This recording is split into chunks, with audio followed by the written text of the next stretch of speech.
ito. At we are in a Ramadan mood. Talaga pong minsan ay yung ingay ng mundong ito biglang tatahimik. Masarap, masarap na maranasan din po ito dahil lalo na pagka tayo po ay naglilingkod sa Panginoon, we really have to listen to what the Lord is saying. At masarap pong magkaroon ng ganitong mga pagkakataon. Right, so of course, because it's Ramadan time, we really give respect to those around us, especially to those who practices this fasting, and also helping a lot of people around them. And bakit hindi? Tayo po mga Kristiyano ay pwede natin gawin po yan. Ano po? At magandang umaga po sa inyo lahat. Good morning to everybody. Happy Lord's Day. Alright? Ang aming pagbati sa inyo ay talagang Ramadan mood din. Okay? Glad to see you sa ating mga guests and regular attenders, brethren. Thank you for joining me today, and I pray that God will speak to all of us and be blessed. At kung meron po tayong mga kapatiran na nasa online, so nakikita po natin merong si Sister Angie. Sister Angie, ayan, paki-on po yung camera niyo kung pwede. At siya po ay nasa Germany. Alright, si Ate Angeline. Ayan, pakikuway lang po, Sir Angie. Ayan, so nice to see you po there. At maraming salamat dahil kahit nandyan kayo sa Germany, ay kasama po namin kayo. Ano? Greece. Ba't kasi Germany? Baka ibang from Germany, nagpunta siya ng Greece. Pwede. Alright, Sir Angeline, nasa Greece ka. Tama po ba? Ayan, so yan po, pasensya na. Dahil marami tayo mga kasama dito talagang nagpuntahan sa mga iba't ibang lugar. At kayo po ay isa dyan sa mga natutuwa po kami at kayo po ay kasama namin ngayong umaga nito. Alright, so tayo pong lahat na nandito, let us just thank the Lord and give Him the glory. And are you ready to hear the Word of God? Amen. Shall we open our Bible please in Colossians 3:16? Colossians 3:16 is a very familiar verse. And tayo pong lahat ay tatayo at basahin po natin ang ating main text for this morning. Colossians 3:16. Alright, so tayo pong lahat, kayo po ba'y nandiyan na? Alright, nasa harapan din po natin ang ating verse at samahan niyo po ako sa pagbabasa ng salita ng Panginoon. Colossians 3:16, ready, read. Let the word of Christ dwell in you richly in all wisdom, teaching and admonishing one another in psalms and hymns and spiritual songs, singing with grace in our hearts to the Lord. Tayo pong lahat, sumuko at manalangin. Ama naming banal, we thank you that in the midst of this Ramadan time, ay binibigyan niyo po pa rin po kami ng pagkakataon na makapagtipon at magawa po namin ang aming paglilingkuran at dalayan po namin na kayo po ang laging may taas sa aming buhay. Again, Father, thank you for everybody. Thank you sa aming mga kapatiran sa online din. Pumanahan niyo po kami as we go to study, richly dwelling in your word. At kayo na po ang mamuna sa amin. Ito po idalangin namin sa pangalan ni Jesus, and all the people will say, maybe seated. Thank you very much. Alright, so mamaya po meron tayong maraming announcement for this month of March and April. So mamaya po hintayin ninyo dahil marami po tayong mga gagawin pa sa ating paglilingkuran po dito. And one important announcement also is that we're going to have bitin kasi yung yate namin nung gabing yun. Pikit na ako, parang nasa sinulakas ng alon. Alright, so ito po yung ulitin natin pero kasama po ang lahat dyan. Right? So that will be on the Eid day or before Eid. That will be maybe Sunday after the service. We go straight there. It's a big boat, parang Titanic ito. At yan po ay paghandaan po natin. Pag-pray nyo lang po at tayo po ay magkakasama sa ganong event natin. Alright, so God bless you today. Let me speak to you about richly dwelling in the Word of God. Richly dwelling in the Word of God. Mga scientists po natin, tells us that there are 12 billion brain cells na meron tayo in an average human mind. But most people only use 10% of their brain's potential. Right? And before the use of notepads, nung panahon po ni Brother Julius and handwriting materials, people developed the habit of remembering much of what they heard. Noon, pagtanda lang ang ating pag-uusapan ay yung naririnig nila, yun po yung ginagamit nila para memorize. Ano po? In fact, it was the only way then that they had recalling things, remembering from the past, which they needed. And in recent years, there has been a revival of this lost art of memorizing, and it has observed that those who use remembrance or memorization by heart, particularly to learn scripture, grow rapidly in their spiritual lives. Lalo na yung mga talagang tinatandaan po nila yung salita ng Panginoon sa puso nila, ay napakalaki ng pakinabang sa kanila pong buhay bilang isang mananampalataya. Si Dawson Trotman, kung kilala niyo po siya, is the founder of the Navigators, inspired more people to memorize the Word of God than anyone in the 20th century. At ang sabi niya, nothing pays greater dividends for the time invested than writing God's Word on the tablets of the heart. So, ang sinasabi niya po dito is similar to Psalm 1 verse 3, which is, "Blessed is the man that walketh not in the counsel of the ungodly, nor standeth in the way of sinners, nor seated in the seat of the scornful, but his delight is in the law of the Lord." Siya'y natutuwa sa salita ng Panginoon, and in His law that He meditate day and night, araw at gabi. Hindi lang Sunday morning, hindi lang umaga, hindi lang gabi, kundi the whole day, And he shall be like a tree planted by the rivers of water. Nakakita na kayo ng puno na nasa gitna ng ilog, ay sabi niya that bringeth forth his fruit in his season. Nandun siya. And his leaf also shall not wither, and whatsoever he doeth shall prosper. Truly, mga minamahal, many individual believers take spiritual giant steps as soon as they started, memorizing scriptures by heart. Tinatandaan po nila, hindi lang by the mind, kundi sa puso't isipan po nila, tinatandaan nila mabuti kung ano po yung salita ng Panginoon. And as soon they started to get a full grasp, on their Bible, they learn how to richly dwell in the written Word of God. But again, may mga challenges po dito, may mga problems na kung saan ay mag-a-arise when it comes to keeping God's Word in people's heart.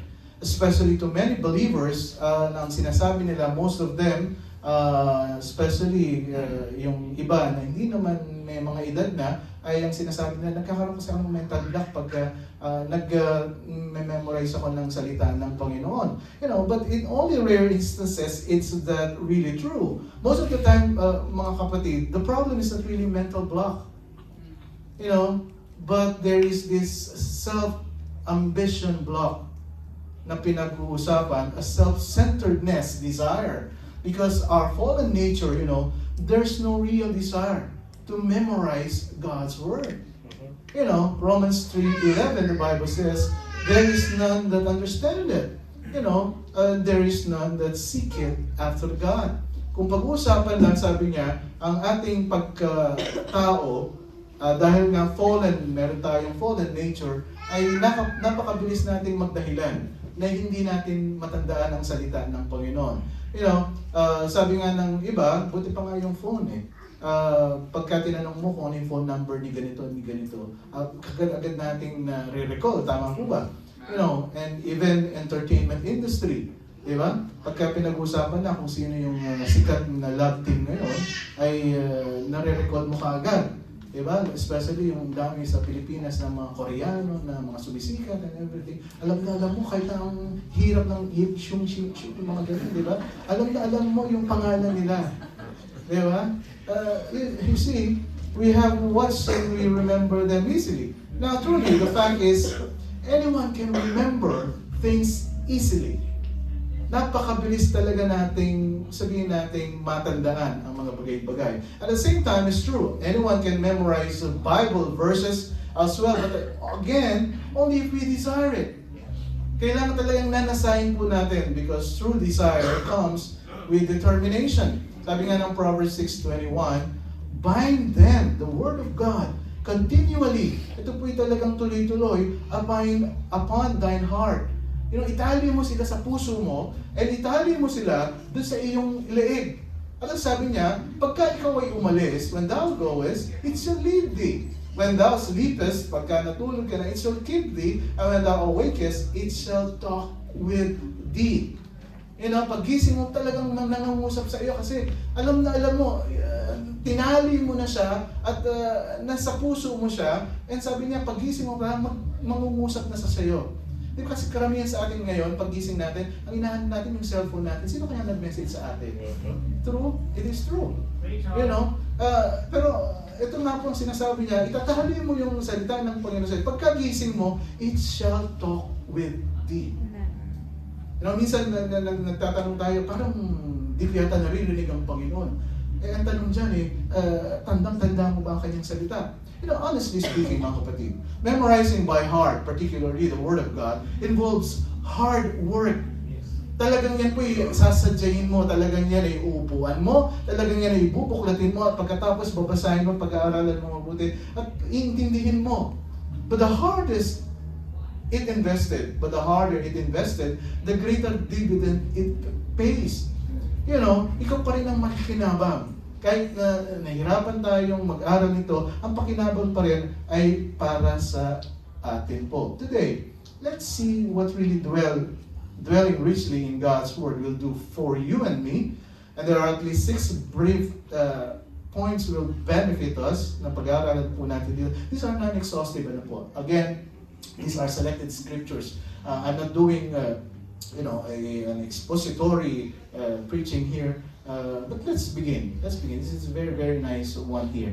There are 6 para matapos po natin today. Number 1, pagka nagre-richly or dwelling in the Word of God richly, ikaw, number 1, it gives you victory over sin. It will give you victory over sin. In Psalm 119:11, ang sabi niya, Thy word have I hid in mine heart. Sabi niya, itinago ko yan sa puso ko, yan ay pinag-aralan kong mabuti, tinandaan ko yan, ang sabi niya, that I might not sin against thee. The problem here is this, habang tayo tumatagal sa ating pananampalataya, bilang sabihin natin ligtas na tao, ang nangyayari po sa atin ay, ako'y matagal na sa pananampalataya, hindi na ako nagkakasala. Minsan dumarating sa atin yung, even sa pagbabrowse natin, wala namang problema, browse lang ako ng browse, pero sa totoo lang, sa pagbabrowse po natin, ang dami nating pwedeng, gamitin ang kalaban para tayo magkasala. A lot of, Christians, dahil nga po sila ay, nagagamit na sa gawain at sila po ay nasa ministry na, what they say, ang kasalanan ay easy-peasy na lang sa akin. But the truth is, pagka hindi tayo naging matalino, ay sabi nga, nothing puts the brakes on a temptation to sin like the Word of God, which is tucked away in the heart and the mind. Pagka tayo po ay talagang nilalapitan na itong sabihin nating tukso ng kasalanan, pagka talagang yung salita ng Panginoon ay nasa puso't isipan mo, ay siya mismo magbablock dun sa, hindi pwede ito. This is a red line for me. Many a defeated, sin-slaved Christian has turned into a spiritual giant, by tucking in with the Word of God by heart. Kaya ang sabi ng Hebrews 12:1, wherefore seeing ye are compassed about with so great a cloud of witnesses, we have to lay aside every weight.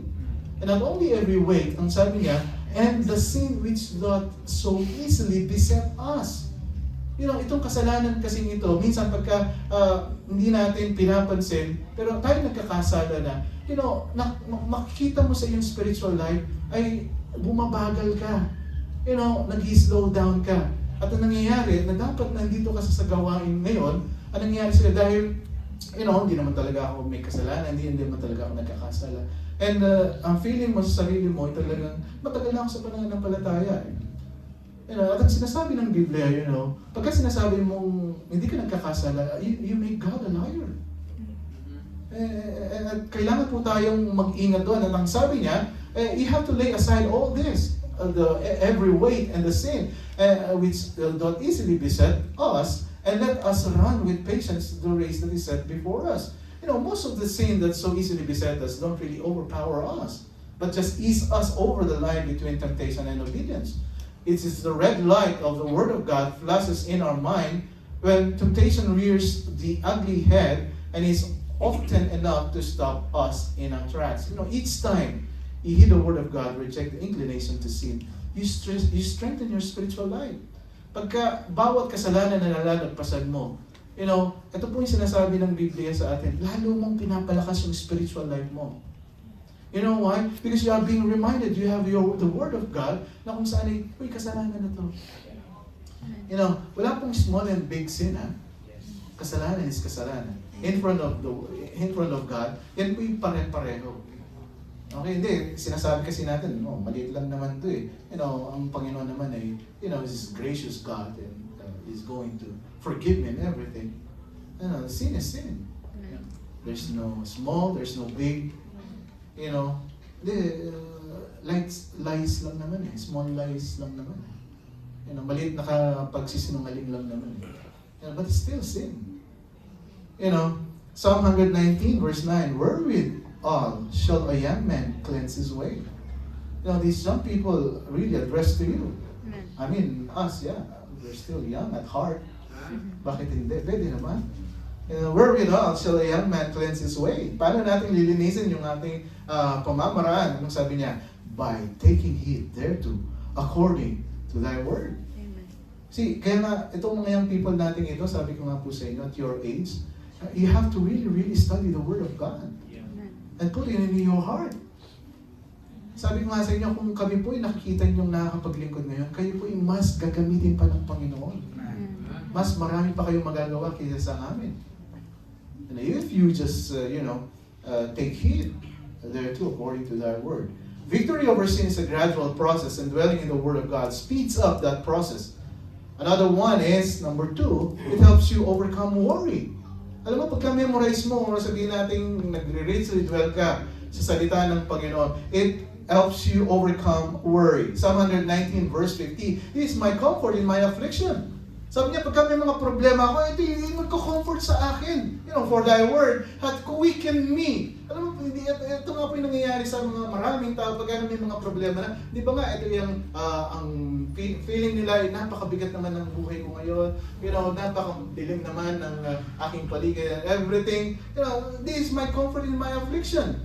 Sabi niya, ang salita mo, sabi niya, ang bumubuhay sa akin. Thy word hath quickened me. There are worries, there is anxiety, meron po tayong takot. As natural as the human being, kaya nga po ang salita ng Panginoon, ang sabi niya, fear not. Huwag kang matakot. Sabi niya, let not your heart be troubled. Take in no anxious thought for tomorrow. Ito po yung talagang sinasabi ng Biblia, huwag kang mag-alala. But such injunction are of little value if you don't have them cemented in your mind when you need them.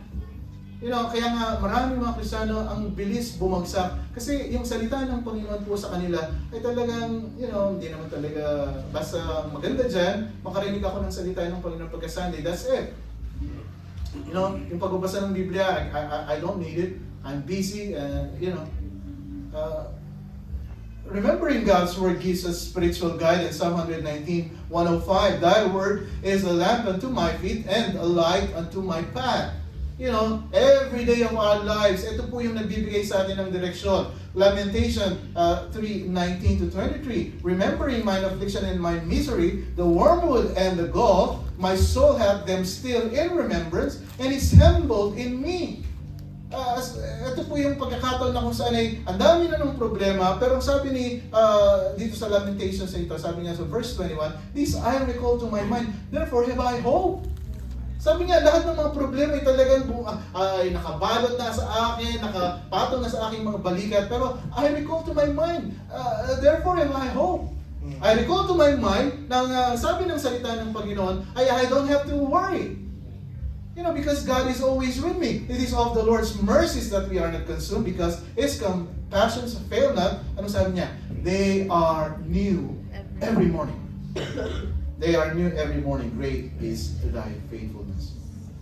Every morning po, bago ang sabihin natin katapatan ng ating Panginoon. Kasi mga kapatid, whenever you panic, quickly rehearse in your mind God's promise.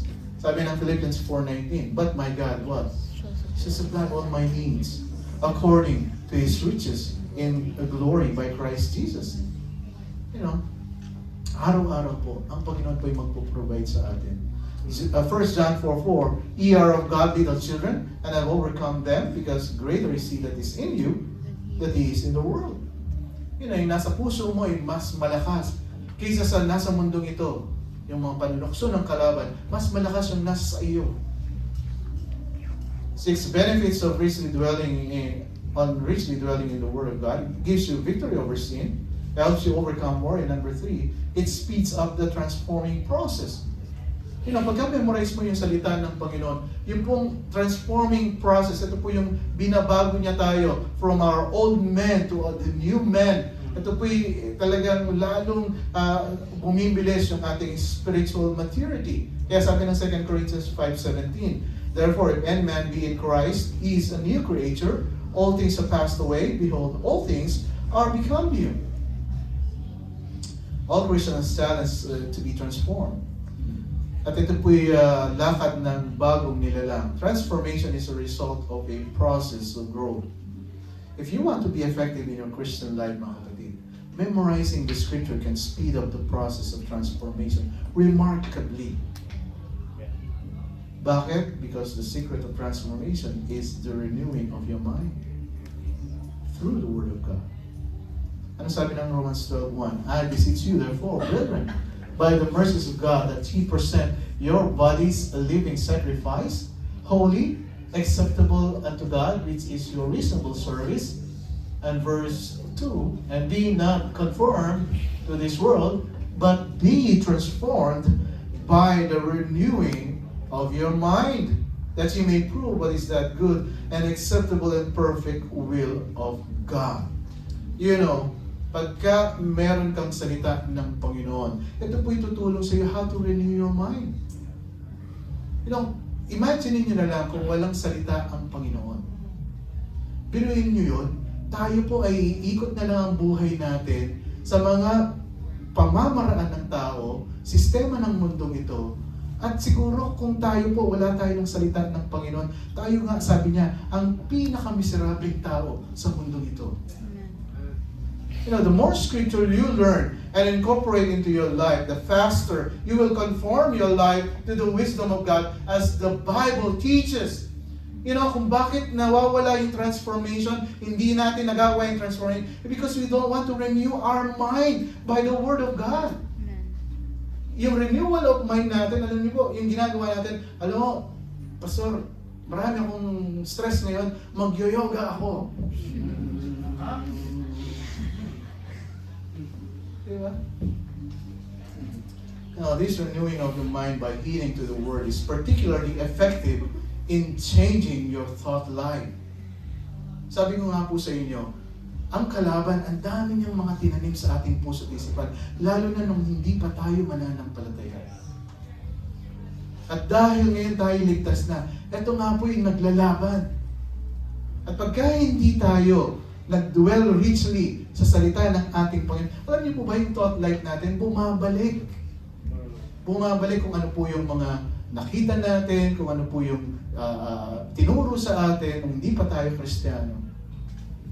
At ang nangyayari ngayon, pinipilit natin ito na ipasok sa ating pananampalataya. Kaya nahihirapan tayo mag-renew ng ating mga minds, ng transformation. Marami mga Kristiyano na bibigatan to transform their lives is because yung salita ng Panginoon sa kanila ay kakonti lamang. You know, like most men have to fight mentally to keep themselves from lustful thoughts, evil imagination, and self-centeredness, you know, needed by renewing the mind. Dwelling richly in the Word of God gives them something to think about.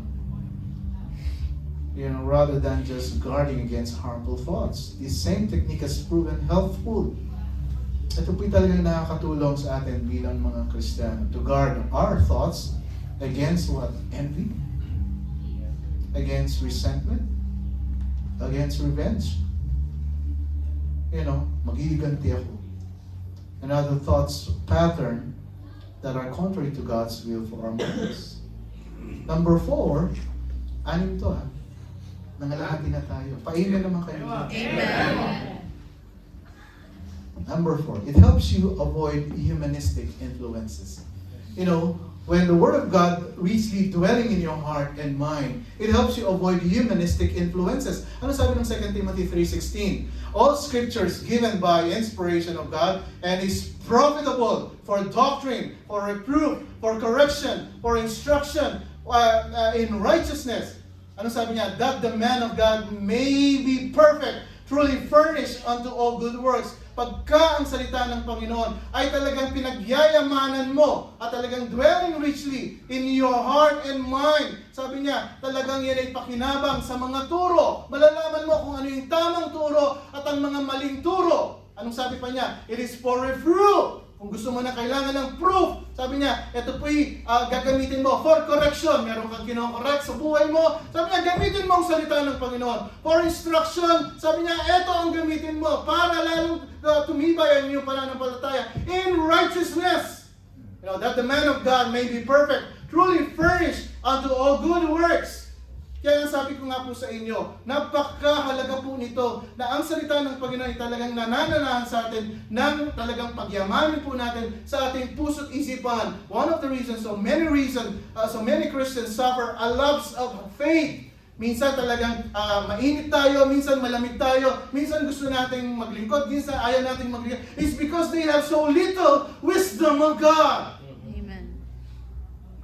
Mas nadadala po tayo ng mga humanistic influences kaysa sa salita ng Panginoon.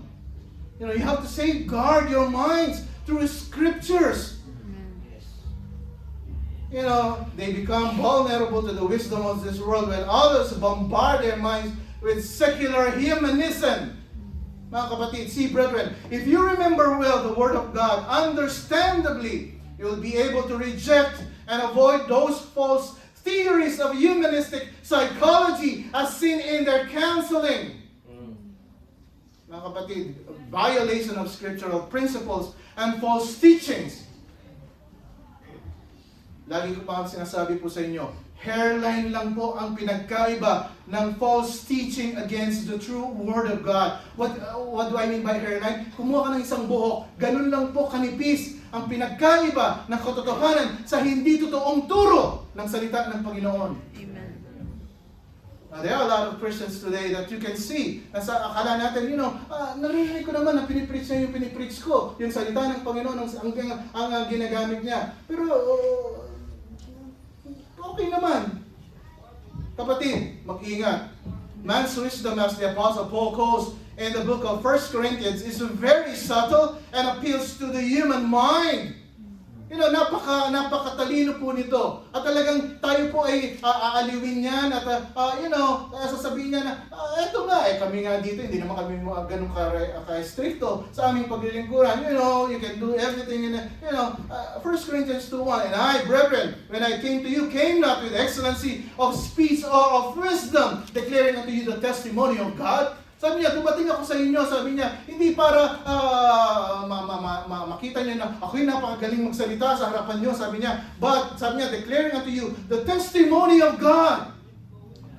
For I determined not to know anything among you, save Jesus Christ and Him crucified. Na kahit ako'y nagpipreach sa inyo, sabi niya, ang gusto ko pa rin mangyari ay ang matutunan ko ang aking Panginoong Jesucristo na napako sa krus ng Kalbaryo para sa akin. And I was with you in weakness. Sabi niya, alam niyo naman na sa kahinaan niyo, sa inyong takot, and in much trembling, my speech and my preaching was not with enticing words of man's wisdom, but in demonstration of the Spirit and of the power, as your faith should not stand, what? In the wisdom of men. Na ang inyong pananampalataya ay hindi tumayo sa mga turo lang ng mga tao, humanistic influences. Ano sabi niya? But in the power of God. Mga kapatid, pagka nag-dwell richly ang salita ng Panginoon po sa inyo, kaya nga sabi ng 1 Corinthians 3:18, let no man deceive himself. Ang pinag-aaralan, ang sinasabi niya dito, huwag mong lulukuhin yung sarili mo. You know, if any man among you seemeth to be wise in this world, let him become a fool that he may be wise. Let him become a fool for the Lord. You know, for the wisdom of this world is foolishness with God. For it is written, He taketh the wise in their own craftiness. Ahayang tayo ng Panginoon eh. Kasi nga, okay, humanistic, you know. And again, the Lord knoweth the thoughts of the wise. Ano sabi niya? They die in vain.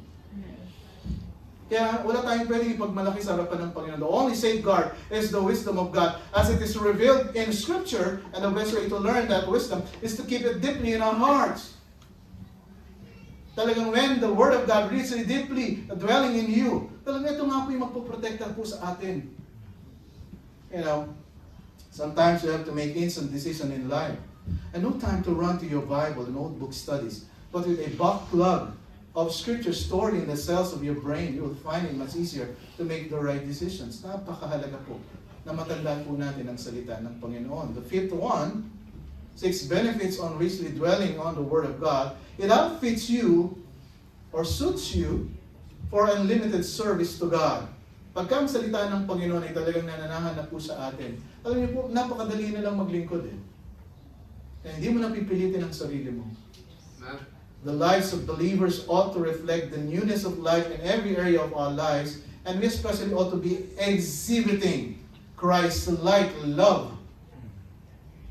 You know, sa atin bilang mananampalataya, dapat kitang-kita po yung pag-ibig ng ating Panginoon. It's Christ-like love. We ought to be filled with His peace. No, sa lahat ng maraming tao dito, kung sila nagkakaroon ng Ramadan, tayo nga po dapat ang payapang tao sa mundo nito. Pinakapayapa. It's part of our calling. Kaya nga po tayo tinawag dito. You know, we ought to be filled with thankfulness. Kaya nga sabi ng Colossians 3:15, let the peace of God rule in your hearts. You know, pagka talaga nagdadwell richly sa iyo ang salita ng Panginoon, there is peace. You know, peace of God that rules in your hearts. To which also ye are called in what? In one body. And be thankful. But how can we do that if we do not know the Word of Christ? You know, see mga kapatid, when you richly dwell in the Word of Christ, God has a goal conforming us to the image of His Son, a Christ-like love. Romans 8:29, from whom He did foreknow, He also did predestinate to become or to be conformed to the image of His Son, that He might be the firstborn among many brethren. Jesus was always obedient to the Father. You know, siya, anak ng Panginoon. Sabi nga natin sa pinag-aaralan natin sa John, He is God Himself. He was pure in every way, and He loved people selflessly. Pero siya, talagang sinunod po niya ang salita ng Panginoon. He commanded His disciples to love each other, each other the same way He had loved them. Yeah, paano kayo minahal? Ganito rin ang gawin niyo. A Christ-like love. How can I exhibit such service? You know, kung ako nga, dahil kong problema. Since most of us will never be called upon to die for someone, you know, what does it mean to love like Jesus? God loves, gives sacrificially. And ito na nga po yung tinuturo sa atin eh. That our love is sacrificial. You know, godly love gives talagang minsan, hindi lang minsan actually, talagang tayo po yung magsasakripisyo dahil nagmamahal tayo. Amen po ba? Amen.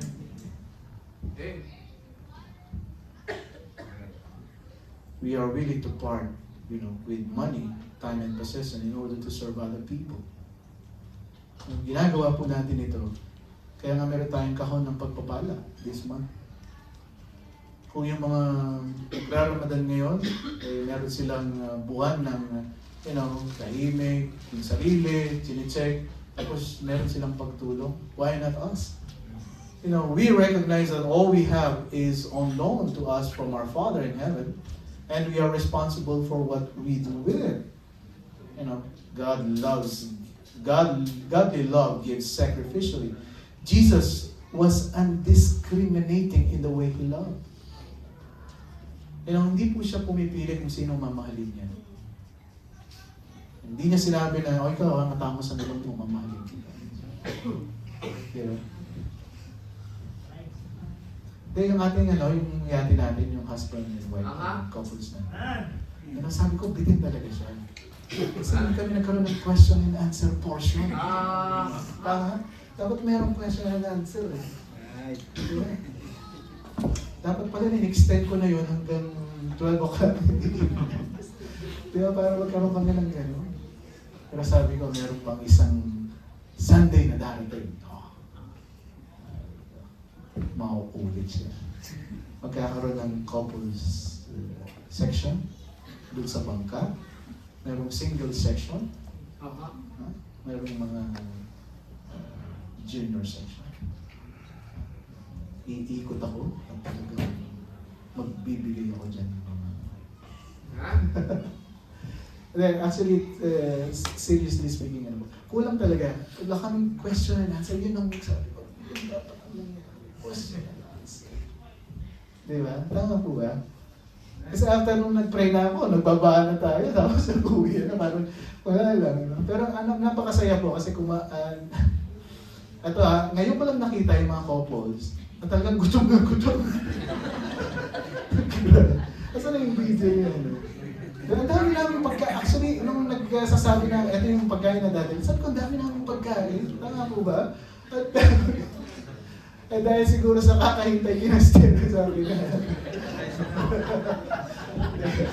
Nagutom. Diba? Tapos pag-akyat po namin doon sa yate, bago pa tayo nagkainan, di ba? Nagpicturan pa, mas tumawa pa sila sa picturan kaya sa Tapos nung nilatag na yung pagkain, di ba? Sabi nga ni JR, actually po, nag-aayos lang ako ng tinapay, hindi na ako nakaayos dito. Di ba? Pumupo na siya doon at doon na rin kumain. But it's a very nice experience. Napakasarap po, buti po ng Panginoon sa atin. And sabi ko, mauulit talaga. Naghahanap na nga ako ng mala-Titanic na nakasama lahat. Yan. Nakasama lahat. Sa ano po yan? Sa Eid natin. Pag-pray niya. You know, Jesus was undiscriminating in the way He loved. And He warned us that it's easy to love those who are like us. Pero paano naman yung iba? You know, James 2:9, but you have respect of persons, favoritism, you commit sin. Kaya sabi niya, why? Bakit ka nagkakaroon ng favoritism? And are convinced of the law as transgressors. You know, we are to treat every human being with dignity and respect, remembering that this person is a special creation designed in the image of God. You know, none of that belongs in the life of someone who wants to love like Jesus loves. Kaya sabi niya, when the Word of God dwells in you richly, loving like Jesus means we care enough about the souls of others to tell them the truth. You know, talagang sinasabi natin sa kanilang katotohanan. At ito pa, forgiveness is another way we can love like Jesus. Yes.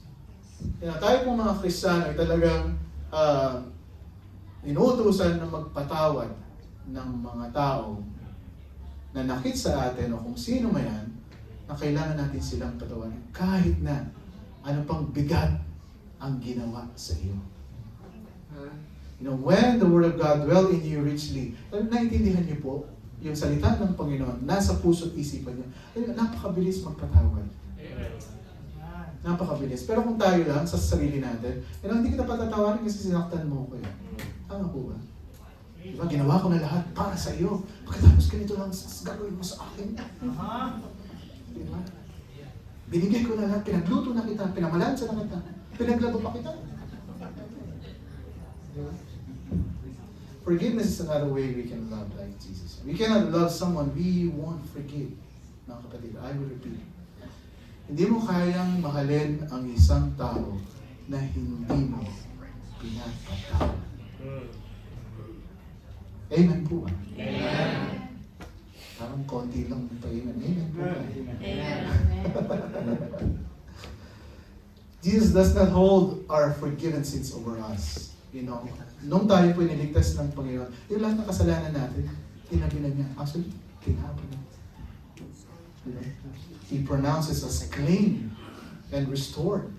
There may be consequences for our sin, but He loves us through them and help us learn from them. And when we forgive someone, we can love and pray for that person with a clean conscience because we have done what God commands us to do. Pero pagka nagpatawad ka, sabi nga, yung bigat ng balikat, hindi mo dala-dala yan. Di ba? Matutulog ka, sabi, masarap matulog ngayon. Pinatawad na kita, bahala ka sa buhay mo. Di ba? Ganun na lang. John 13:35, by this shall all men know that ye are my disciples, if ye have love one to another. 1 Peter 4:10, as every man hath received the gift, even so minister the same one to another, as good stewards of the manifold grace of God. Kung minahal tayo ng Panginoon, sabi niya, in the ministry, sabi niya, good stewards, the manifold grace of God. Emulating Christ means not seeking our own good, but the good of others. Philippians 2:5, let this mind be in you, it was also in Christ Jesus, who being the form of God, thought in a robbery to be equal with God, but made himself of no reputation, and took upon him the form of a servant, and was made in the likeness of men. Sabi niya, ako nga, anak na ako ng Panginoon, pero sabi niya, I made myself of no reputation. Tinanggal ko lahat ng ego ko, sabi niya. And took upon the form of a servant. No, kahit na pagdudurahin niyo, kahit na pagsasampalin niyo, sabi ng Panginoon, kahit natanggalin niyo yung reputasyon sa aking harapan, sabi niya, hindi pa rin magbabago ang pag-ibig ko sa inyo. 6 benefits on dwelling in the Word of God. Last one, it gives you confidence in sharing your faith. Alam mo, pagka talagang yung salita ng Panginoon ay nananahan po sa inyo, richly, talagang pinagyayamanan mo ang salita ng Panginoon sa iyong puso't isipan. Ano sabi niya? It gives you confidence in sharing your faith. Hindi ka nahihiya na ikaw ay isang Kristiyano. Ikaw ay tunay na Kristiyano. Ikaw ay isang Baptist. Amen.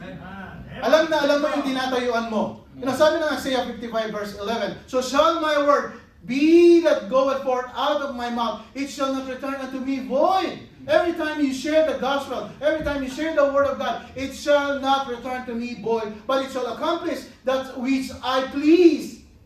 And it shall prosper in the thing whereto I sent it. Wag po kayong magkatubili na magbahagi ng salita ng Panginoon sa mga taong kakilala nyo. Sabi niya, my word shall not return unto me void. Gagamitin pa rin ng Panginoon po yan para sila po makakilala sa Kanya. Once you become a Christian, you will have a natural desire to see others come to Christ. Ito po talagang dahilan kung bakit tayo niligtas ng Panginoon, bakit tayo magkakasama ngayong linggong ito. It's because God wants us to share the gospel, share our faith confidently. Hindi tayo nahihiya.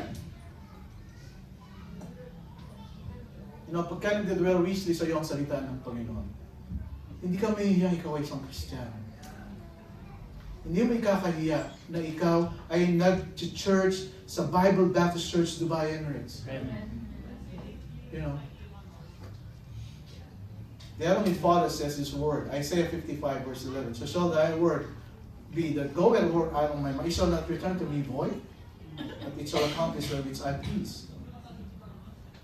It shall prosper in the thing whereto I send it. As I close. Bilis natin,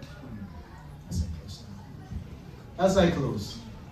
After Paul explained to the Colossians, to their new positions in Christ, he exhorts them to keep seeking the things above, where Christ is seated at the right hand of God the Father.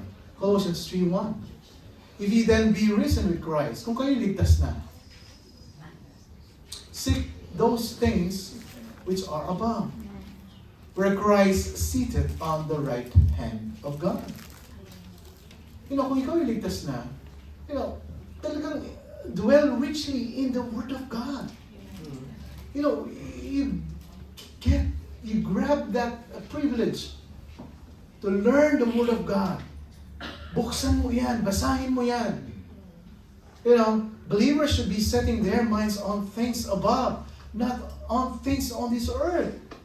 Colossians 3:2, sabi niya, you have to set your affections. Not only seeking those things mentally, you have to set your heart, set your affections on things above, not on things on the earth. Sabi niya, nung niligtas ka ng Panginoon, you are dead and your life is hid with Christ in God. Tayong mga Kristiyano, talaga po ang ating buhay ay nakay Kristo na. Amen. You know, when Christ, who is our life, shall appear, then shall we also appear with Him in glory. Ano sabi niya? Mortify therefore your members, which are upon the earth. Fornication, sabi niya, tanggalin mo yan. Fornication, uncleanness, inordinate affection, evil concupiscence, and covetousness, which is idolatry. Tanggalin mo yan kasi pagka hindi nagdedwell richly sa iyo ang salita ng Panginoon, ito talagang papasok yung mga uncleanness na yan, inordinate affection na yan, evil concupiscence, covetousness. For which things sake the wrath of God cometh on the children of disobedience, in which we also walk sometime, yes, when we live in them. But now, sabi niya, you put also those things, put off all these things. Ano sabi niya? Anger. Ano sabi niya? Wrath, malice, blasphemy, filthy communication out of your mouth, lying not one to another, seeking that ye have put off the old man with his deeds. Colossians 3:10. And I put the new man, which is renewed in knowledge after the image of him that created him, where there is neither Greek nor Jew, circumcision or barbarian, Scythian, and bond nor free, but Christ is all in all. Put on therefore as the elect of God, holy, beloved, bowels of mercies, kindness, humbleness, meekness, long-suffering. Mga kapatid, may hirapan tayong gawin lahat po ito kung hindi nananahan richly ang salita ng Panginoon po sa atin. Forbearing one another, forgiving one another. If any man have quarrel against any, even as Christ forgave you, also do ye. And above all these things, you have to put on charity, which is the bond of perfectness. God's word, this message about Christ, should be at home in us. Kung charity lang po ang pag-uusapan dito, pagka dinefine po natin itong charity ito, kung ano pong definition ng mundo ito, mahihirapan tayo. Itong charity na dinefine ng Biblia na magawa po natin. It should be overflowing in us. God's Word. Colossians 3:16, let the Word of Christ dwell in you richly in all wisdom. When teaching, use the Word of God. When admonishing, use the Word of God. At gagamitin natin yan in Psalms and hymns. Kaya sabi ko sa kanina umaga, ang ganda-ganda ng musika natin. Sabi ko yung mga choir dito, sabi ko nga po sila, napakaganda ng kanilang tinig. And hymns and spiritual songs, singing with the grace in your hearts to the Lord. And verse 17, whatsoever you do, in word or deed, do all in the name of the Lord Jesus, giving thanks to God and the Father by Him. God has a design for our lives, and He has revealed that design in His Word. We ought to be known as people in whom God's Word dwell richly. Na tayo po yung mga tao na kung saan ma-identify tayo na ang salita ng Panginoon sa atin ay nananahan na may pagkayaman sa ating buhay. 1 Peter 1:23, being born again, not of corruptible seed, but of incorruptible, by the word of God, which liveth and abideth forever. You would want to take spiritual giant step on your spiritual life? Well, today, start to memorizing scripture by heart, cement your mind, do it, and richly dwell in the word of Christ in all wisdom.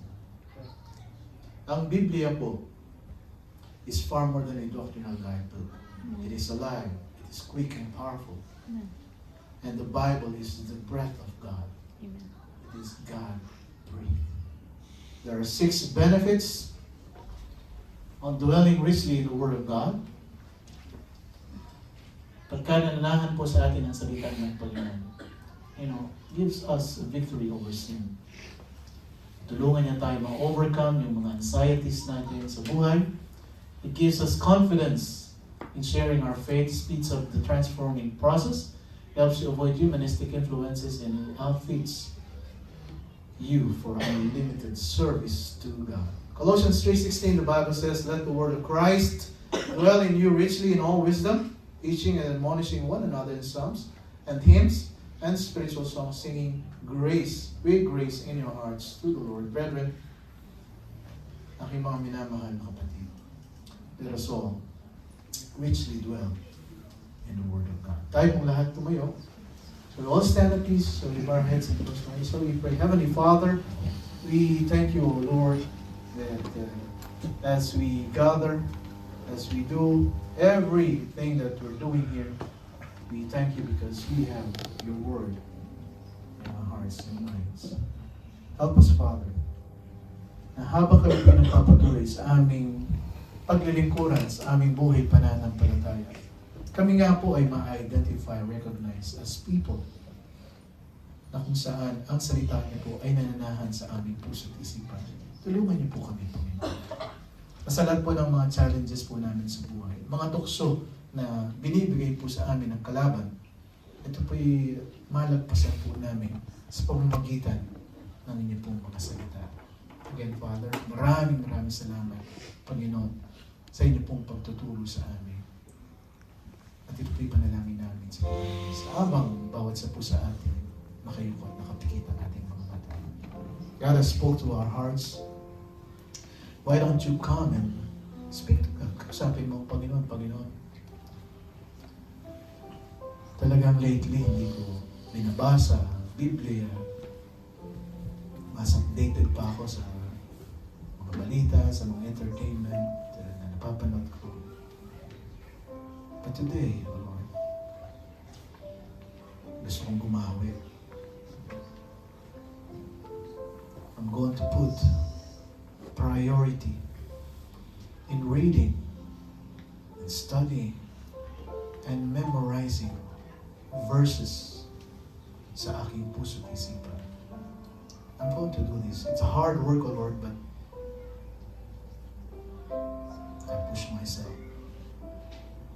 Gagawin ko po ito. Napakalaki ng pakinabang ko. Pagka ito po'y nanahan sa akin, malalabanan ko yung mga tukso ng kasalanan, yung aking mga pag-aalala sa buhay, pagtitibayin niyo po ang aking pananampalataya. Yung mga pamamaraan ng tao sa mundong ito, Panginoon, malalagpasan ko dahil meron po akong light upon my feet. Panginoon, tulungan niyo po. I want to be used sa gawain. I want to glorify your name. Kapatid, God has spoken to your heart. You speak to God. Kausapin mo ang Panginoon. You tell God, Panginoon, I'm going to open the Bible every day. I'm going to open it. I'm going to read it.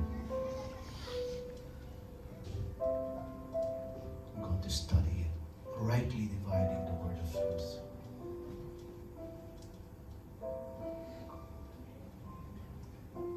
To speak to me when I wake up. You help me, Lord.